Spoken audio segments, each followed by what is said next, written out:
Hey Bamma Nation, it's Dixie Jean here, sitting again, doing more behind-the-scenes work, preparing for Badbeat 5, March 16th at Commerce Casino. Right now I'm with lightweight fighter Scott Catlin. Thank you, Scott, for being with us, even though there's technical difficulties. Thanks for having me. And what team are you training with? I train out of both Alliance MMA, home of world champ Dominic Cruz, and Gracie Humata Eastlake. So how is training going for you?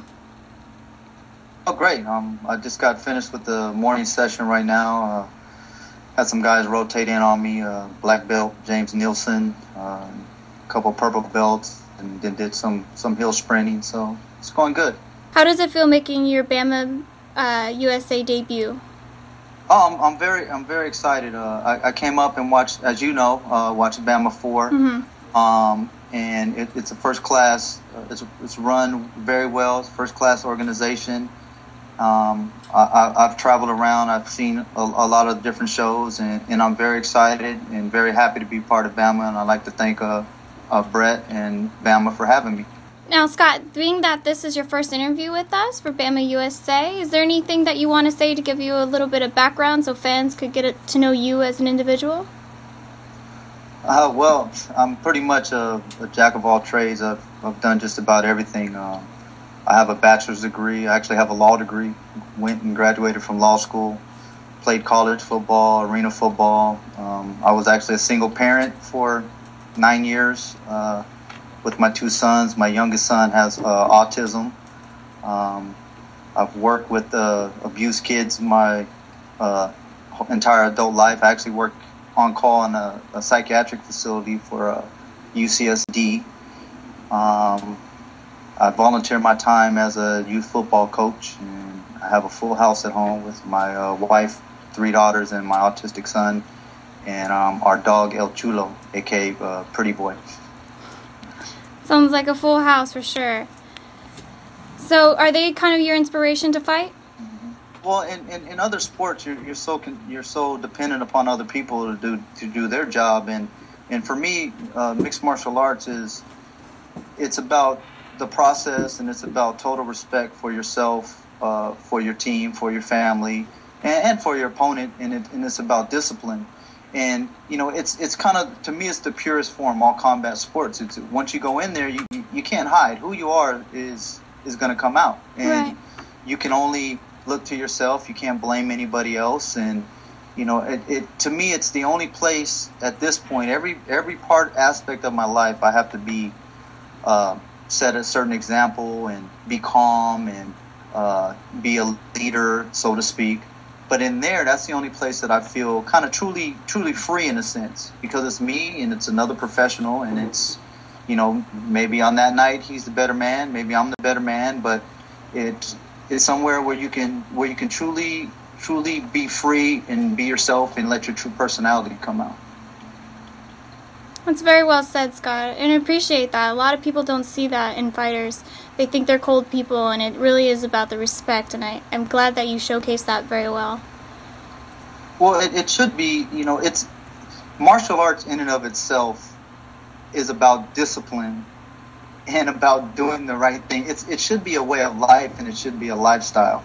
I'm incredibly annoyed by all these young little hotheads that just run their mouth, and for the most part they're not even that good, but they just talk and they just run their mouths, and it looks bad on them, it looks bad on their schools, it looks bad for their family. This is a sport of respect, or at least it should be. You talk a lot about respect and about your opponent, respecting your opponent. Your opponent is Gabe Ruediger. What do you know about your opponent? Oh, I've followed Gabe since way back when he was on The Ultimate Fighter. I know people who train with him. He's seen it all. He's been in there with actually a few of the people I've trained with in the past. He's definitely a wizard on the ground. Most of his wins are by submission. But one thing I can say, that I will not be tapping to a choke. I refuse to tap the chokes. If he chokes me, if I lose by choke, it's because I'm sleeping. So I'll put that out there right now. If he chokes me out, then he chokes me out. Everyone can be put to sleep, but I'm not tapping to a choke. Gabe's he's a warrior. He's been in there, like I said. He's seen everything. I actually, from a stylistic standpoint, because styles make fight, this is actually an interesting matchup. Because what he does best is what I'm the best at defending. I've from day one, I've trained under a very high level black belts from Dean Lister to Joel Tudor to Hani Yahya. I trained with Shannon Gugerty all the time. Very high level guys. And then on the flip side, I believe my strengths are the things that he isn't the most comfortable with. I'm probably the second fastest person he's fought, and I have a lot of length. So I have some things that I have in my corner, but it's safe to say I'm going in on paper, I'm the underdog in the fight. But fight to fight, and we're gonna have fun, and it won't be boring, that's for sure. So, for fight night, can your fans expect it to stay standing for this fight? Or if it goes to the ground, what would you do about that? Well, if we're on the ground, it's because Gabe put it on the ground. I'll stand and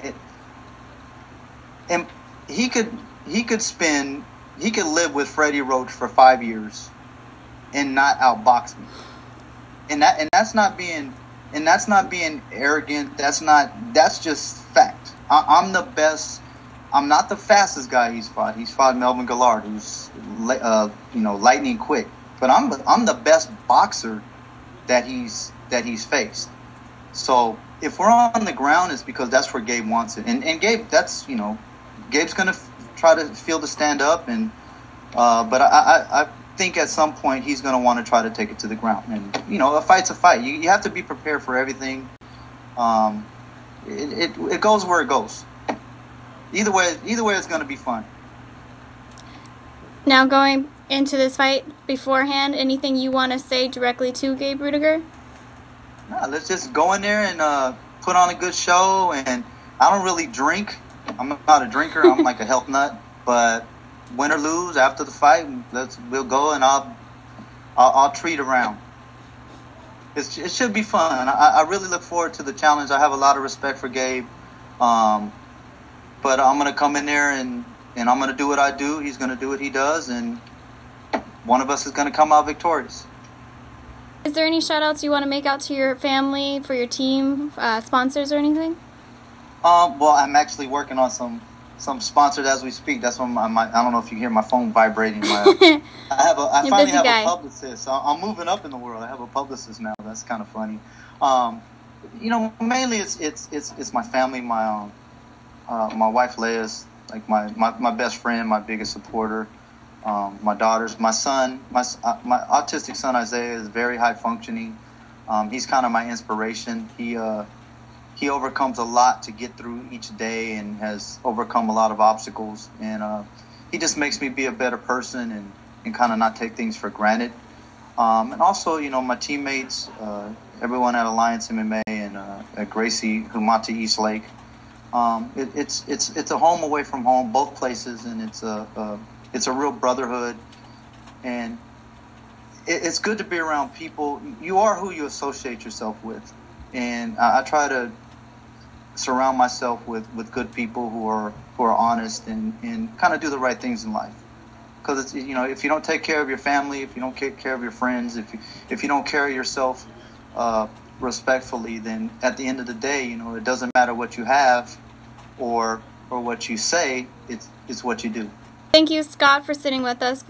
Everyone, you can see Scott Catlin going up against Gabe Ruediger at the Commerce Casino March 16th for Badbeat 5. Thank you for sitting with us, Scott. Thanks for having me.